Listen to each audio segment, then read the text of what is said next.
What is up, and welcome back to another episode of Blood and Beer, the show where we talk blood sport and we drink beer. No beer tonight, but we got blood sport to talk.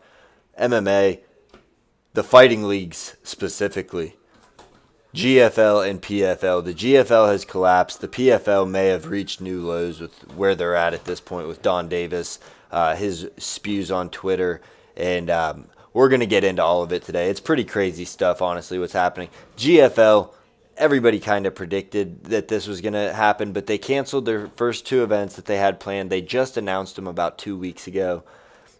It was a ridiculous card full of super old fighters that a lot of them were on just 9, 10 fight losing streaks. Marlon Moraes had been knocked out, and I think 9 of 10 lost 7 in a row. So just a mess of a promotion this has been. And Darren Owens, he says that they were canceled as a result of their lead investor pulling out. He didn't fulfill his financial obligations, is what they're saying. They're planning on June 15th, 16th to reschedule. I don't think this is getting rescheduled. I don't see another investor coming in. There's not going to be any interest for this. Anybody else that is thinking about investing can just get online, look at all the just terrible feedback that they get. And from the start, you could see that this was going to happen. It was predicted by every major news outlet that, GFL was dead on arrival. You got team-based MMA. That's a mess in its own right. Just who gives a shit? And the way that they did the teams were ridiculous. You don't have people fighting out of the same gym. It was basically just a fantasy lineup where you pick your fighters and how they do determines how your team does. So GFL Global Fantasy League, that was ridiculous. But then Darren Owens goes on Ariel Helwani and MMA Fighting, and he says, well, if the teams are not the way we want them, or there's certain matchups we want to make, us as the GFL, since we own all the teams, we'll move people around to make the best matchups. So you don't believe in the integrity of your product. You don't believe in your product to get the job done. I mean, if you're going to have a proof of concept season, which was their plan with this first one, then you let it play out. You have a real draft. Their draft, they accidentally leaked the results before it even started. Absolute shit show going on over in the GFL.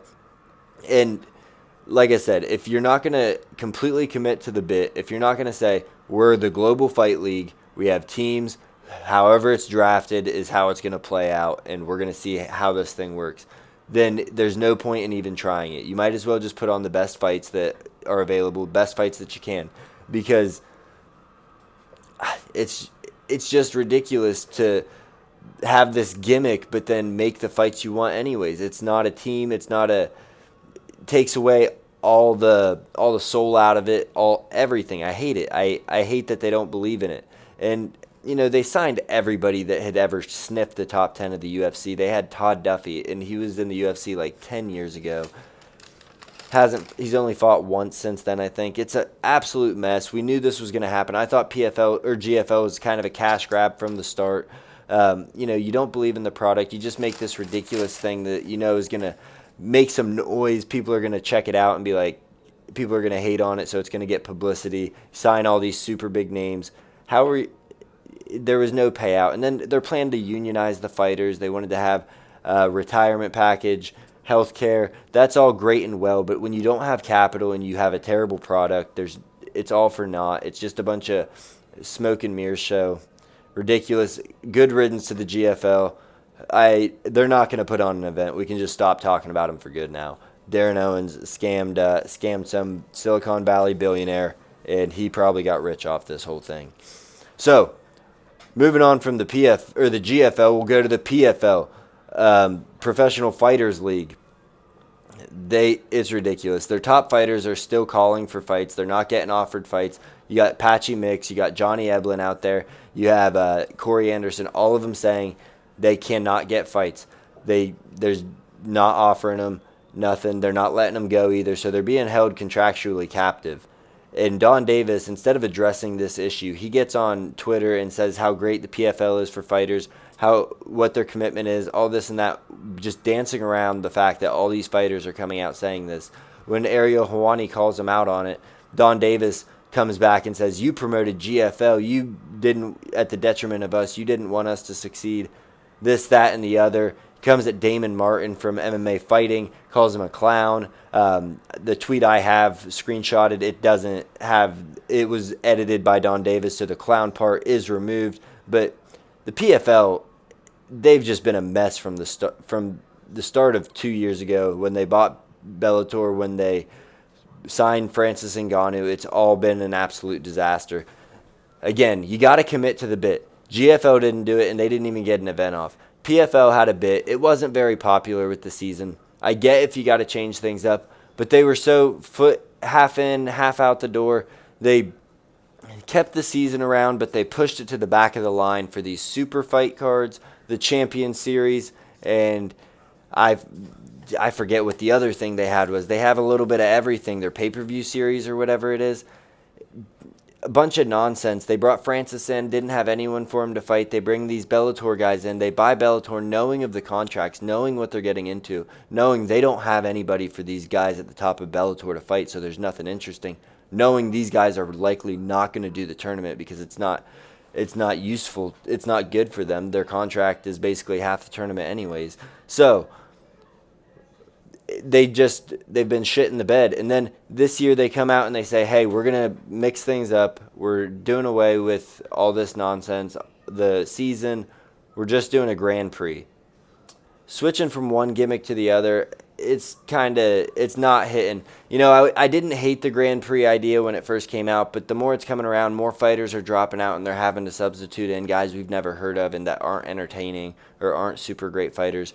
The fight card that's happening for PFL tomorrow night got Jake Hadley in it. I think that's the best fighter they have in that tournament for bantamweight. But it's just they don't have the star power anymore, and their major stars, even the ones that aren't being forced to hold out by PFL, they're not fighting in it.